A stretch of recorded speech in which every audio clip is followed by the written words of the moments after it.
Olá, tudo bem? O meu nome é Raul Souza, eu sou professor de Libras e de Língua Portuguesa do campus de Brejo Santo, da UFCA, e o Edivar, que é aluno da disciplina de Libras, ministrada pelo professor Joaquim, que eu tenho o prazer de conhecê-lo também, pediu que eu conversasse um pouco nesse instante sobre a diferença entre deficiência auditiva e surdez.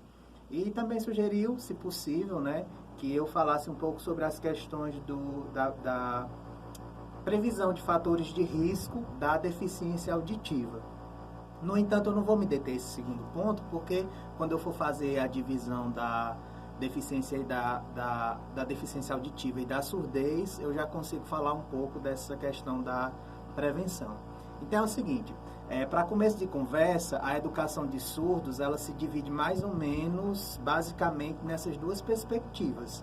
Uma voltada para questões somente clínicas, que é onde se localizam essa relação da deficiência auditiva, e outras para as questões políticos, sociais, culturais, que é onde a gente usa aí os termos de surdez e as concepções do que é o ser surdo e da identidade surda.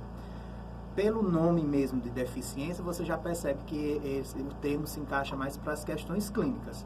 Hoje, os próprios surdos chamam de deficientes auditivos aquelas pessoas que não sabem língua de sinais, que fazem questão de usar o aparelho auditivo, que não se reconhece dentro da comunidade surda como surdo, que não participa das associações de surdos e que também não são engajados em eventos, em atividades que valorizam a luta dos surdos e da inserção dos surdos na comunidade, na sociedade. Então, esses, pelos próprios surdos e pelo meio clínico também, eles são vistos como pessoas que são deficientes auditivas.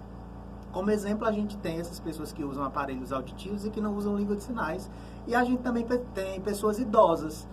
Todo mundo na família tem algum avô ou tio mais idoso que foi perdendo a audição gradativamente, que usa aquele aparelho auditivo, né, de amplificação sonora e que não necessariamente usam língua de sinais.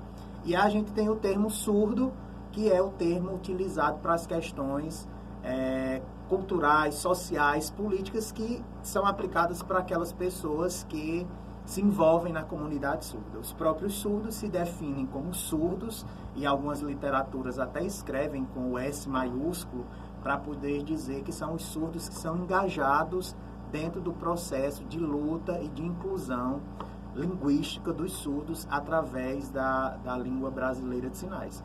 Basicamente, essa é a divisão que a gente faz, até mesmo para jogar por terra aquela questão do termo deficiente auditivo ou do termo surdo-mudo, que erroneamente, às vezes, é usado por algumas pessoas.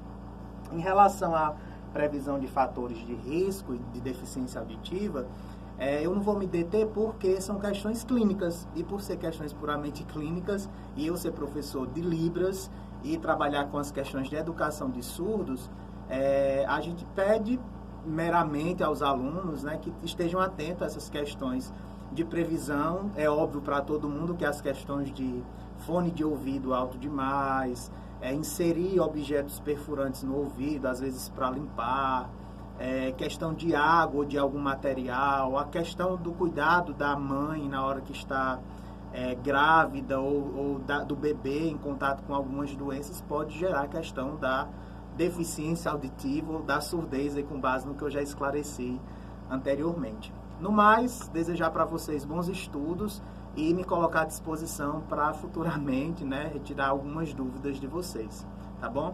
Obrigado, abraço Edivar, professor Joaquim também e demais alunos da turma, foi um prazer falar com vocês.